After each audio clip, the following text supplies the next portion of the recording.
Shalom adik-adik, tetap semangat nih adik-adik. Nah sebelum kita menyembah Tuhan, kita mau berdoa dulu ya adik-adik. Lipat tangannya, tutup matanya, mari kita berdoa. Tuhan Yesus, terima kasih Tuhan untuk pada pagi hari ini Tuhan, kami anak-anak-Mu Tuhan, mau memuji-Mu Tuhan, menyembah-Mu Tuhan, biarlah Engkau berkati Tuhan, ibadah doa hari ini Tuhan. Terima kasih Tuhan, hanya di dalam nama Tuhan Yesus kami telah berdoa dan mengucap syukur. Haleluya. Amin. Nah adik-adik masih tetap semangat kan buat memuji Tuhan walaupun udah seminggu nih kayaknya lama iya gak dong, ketemu. Harus semangat dong kita. Wah Cici Rena semangat gak ya? Semangat dong. Wah Cici Rena aja semangat, berarti adik-adik sebagai anak-anaknya Tuhan harus semangat dan bergembira kalau memuji Tuhan.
Saatnya adik-adik sebelum mendengarkan firman Tuhan, adik-adik mau menyembah Tuhan terlebih dahulu. Kita mau belajar untuk bersama-sama mengucap syukur setiap pagi kepada Tuhan.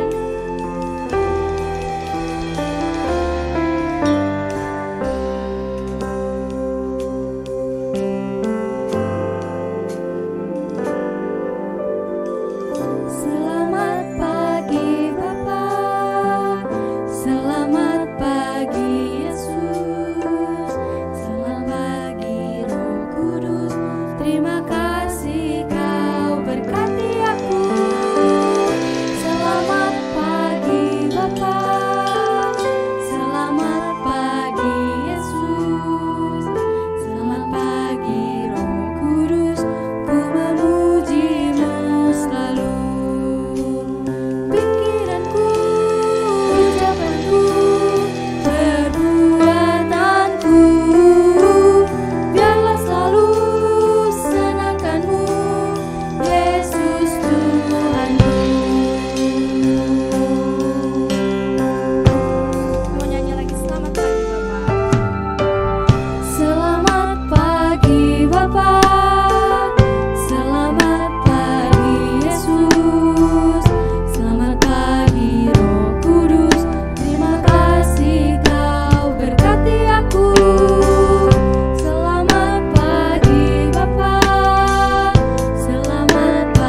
Nah adik-adik, sekarang tiba saatnya kita mau mendengarkan firman Tuhan. Ayo lipat tangannya, tutup matanya, kita mau berdoa. Terima kasih Tuhan buat setiap penyertaan-Mu Tuhan. Kalau kami pada hari ini Tuhan boleh memuji dan memuliakan nama-Mu Tuhan. Tuhan, kalau sebentar kami mendengarkan firman-Mu Tuhan, biarlah firman-Mu dapat berguna bagi setiap hidup kami Tuhan. Terima kasih Tuhan. Hanya dalam nama Tuhan Yesus kami telah berdoa dan mengucap syukur. Haleluya. Amin.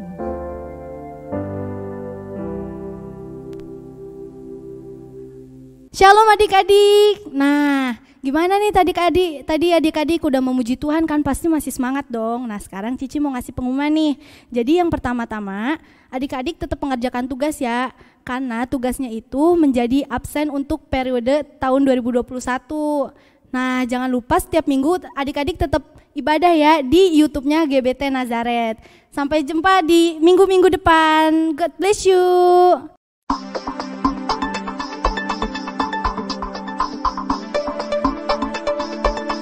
Selamat pagi, saya Dea Marcella akan menyampaikan sekilas info The Hope Generation. Tanggal 12 Desember akan diadakan ibadah Natal online The Hope di channel YouTube GBT Nazaret. Tanggal 13 Desember akan ada pembagian hadiah kerajinan The Hope di Rengas Dengklok di gereja jam 9 pagi, dan ingat harus tetap mengikuti protokol kesehatan. Bagi yang ingin memberikan sumbangan Natal, dapat mengambil amplop sumbangan di pintu masuk gereja dan memberikan amplop sumbangan kepada Cimesia atau Cisaril. Atau dapat memberikan sumbangan Natal melalui transfer ke rekening Danamon 003300097722 atas nama Mesya Monica Sanjaya or Cheryl Magdalena, dan memberikan konfirmasi kepada Cimesia. Sekian info The Hope Generation. Sampai jumpa. Shalom adik-adik, kembali lagi bersama Cici Prisil hari ini. Nah, meskipun Cici saat ini belum bisa nyampein firman Tuhan secara langsung pada adik-adik, tapi Cici percaya kalau adik-adik di rumah pasti masih tetap semangat untuk dengerin firman Tuhan. Nah, hari ini Cici akan bawain satu firman Tuhan yang berasal dari Alkitab, yang mungkin adik-adik udah pernah ada yang denger nih. Ceritanya itu tentang perumpamaan seorang penabur. Nah, adik-adik tahu apa itu penabur? Ya mungkin ada yang bilang, Ci, penabur itu sekolah aku, Ci, SD penabur. Tapi penabur di sini artinya adalah seseorang yang menabur atau membagikan sesuatu atau menyebarkan sesuatu. Menabur itu bisa kita dengar seperti menabur pupuk, terus juga ada menabur benih atau biji. Nah, sekarang Cici ajak adik-adik untuk buka kitabnya di kitab Markus 4 ayat 1 sampai ayat yang ke-20. Oke, adik-adik bisa pause dulu video ini, kemudian adik-adik baca, karena mungkin hari ini Cici nggak akan baca dari ayat pertama sampai ayat 20. Judul perikopnya Markus 4 ayat 1 sampai 20 adalah perumpamaan tentang seorang penabur. Nah, jadi di kitab ini diceritakan kalau Tuhan Yesus waktu itu sampai di suatu tepi danau. Nah, Tuhan Yesus ketika datang, dia dipenuhi nih sama orang-orang yang mengikut Tuhan Yesus. Kemudian Tuhan Yesus memberikan pengajaran adik-adik. Dan di dalam pengajaran itu di kitab Markus dikatakan Tuhan Yesus memberikan perumpamaan tentang seorang penabur. Nah, sekarang yang mau Cici tanya sama adik-adik, kira-kira tujuan seseorang menabur benih itu apa sih adik-adik? Ada yang tahu? Atau di antara adik-adik pernah nggak sih nanam suatu tanaman atau tumbuhan benar-benar dari bijinya langsung? Pasti pernah ya, ada beberapa di antara adik-adik pernah. Cici juga pernah nih, Cici pernah nanam waktu itu biji stroberi. Ya, Cici nanam biji stroberi, menabur biji stroberi di atas pot. Dan tujuan Cici apa sih nanam biji stroberi? Pasti tujuannya supaya biji stroberi itu bisa tumbuh terus berbuah, dan buahnya buah stroberi bisa Cici makan. Nah, itu dia adik-adik, tujuan si penabur ini menabur benih adalah supaya benihnya bisa bertumbuh kemudian menghasilkan buah. Nah, di Markus 4 ayat 1 sampai 20 diceritakan bahwa ada seorang penabur yang keluar dari rumahnya, dia membawa satu kantung berisi benih. Nah, ini Cici bawa satu kantung, kita ibaratkan dalamnya adalah benih ya, adalah biji. Kemudian si penabur itu ketika bawa biji ini, benih ini, dia kemudian datang, berjalan, kemudian dia menaburkan benihnya. Dia buka kantungnya, terus dia taburin benihnya di 4 tanah yang berbeda. Di depan adik-adik sekarang udah ada contoh tanah. Nanti di video ini bisa di zoom ya. Ada 4 jenis tanah di sini. Yang pertama itu tanah pinggir jalan. Yang kedua tanah berbatu. Yang ketiga tanah semak duri. Dan yang keempat tanah subur. Nah, ketika si penabur itu, dia mulai nih ambil beberapa benih. Kemudian disebarkan. Kemudian yang pertama kali benih itu jatuh di tanah pinggir jalan adik-adik. Nah, tahu gak sih tanah pinggir jalan tuh kayak gimana? Kalau misalkan adik-adik ke depan rumah, lihat ada jalan di pinggirnya ada tanah-tanah. Nah, itu adalah tanah pinggir jalan. Tanah pinggir jalan itu kayak gimana? Keras, benar. Kemudian kering. Nah, itu adalah tanah pinggir jalan. Kalau adik-adik naruh benih di situ, di tanah yang keras, tanah yang kering, kira-kira bisa bertumbuh nggak adik-adik? Jawabannya enggak. Karena tanahnya apa? Keras, kering, makanya benih itu nggak bisa bertumbuh. Kemudian benih itu malah dimakan sama burung-burung. Dimakan sama burung-burung yang berterbangan melewati jalan-jalan itu. Nah, benih-benihnya dimakanin tuh sama burung-burung adik-adik. Akhirnya benihnya nggak bisa bertumbuh. Kemudian si penabur menaburkan lagi nih benihnya, diambil lagi dari kantong, disebarin dan jatuh di tanah kedua, yaitu tanah berbatu. Nah, tanah berbatu udah pasti banyak batunya ya. Kira-kira kita tebak-tebakan nih, benih itu bisa tumbuh nggak di tanah berbatu? Ya, mungkin ada di antara adik-adik bilang enggak, Ci, nggak bisa. Benar. Pertama-tama benih itu yang jatuh di tanah berbatu ini, dia bisa bertumbuh. Dia bertumbuh kecil, tapi besokannya benih yang tadi tumbuh, yang awal tumbuh itu, tumbuhannya akhirnya layu adik-adik. Karena kenapa? Karena tanah berbatu ini sedikit tanahnya, karena dipenuhi sama batu. Nah, kayak gini, dia akan menguning, kemudian tumbuhan dari benih itu akan layu, warnanya kecoklatan, akhirnya mati. Jadi benih itu nggak bisa bertumbuh di tanah kedua. Lalu si penabur kembali menaburkan benih, diambil lagi dari kantongnya, kemudian dia tabur lagi mengenai tanah yang ketiga, yaitu tanah semak duri. Nah, adik-adik, tanah semak duri itu apa sih adik-adik? Jadi semak itu adik-adik, namanya sendiri kan berduri, udah pasti tajam ya. Kemudian kalau semak itu, tanaman semak itu dia tanamannya menjulur, jadi panjang gitu. Kalau misalkan semakin lama, semakin hari, nanti si semak ini akan makin panjang, makin besar, makin tinggi tanamannya. Jadi bisa menutupi sesuatu yang akan tumbuh. Akhirnya benar, karena di sini memang benih itu bertumbuh juga seperti di tanah berbatu. Tapi semakin hari, ketika benih itu bertumbuh menjadi tanaman, terus si semak ini juga bertumbuh juga makin besar. Akhirnya si benih itu yang tadinya tumbuh diikat sama semaknya, akhirnya nggak bisa bertumbuh. Wah, akhirnya si penabur bingung dong, bingung, sedih, terus putus asa. Bingung kenapa sih? Udah nanam benih di 3 tanah, tapi nggak ada yang jadi adik-adik. Jangankan berbuah, tumbuh aja langsung mati. Akhirnya dia mencoba lagi. Meskipun tadi dia udah buang banyak benih di 3 tanah itu, tapi dia mencoba lagi, dia taburin lagi benihnya di tanah yang keempat, yaitu tanah apa? Tanah subur, yang subur.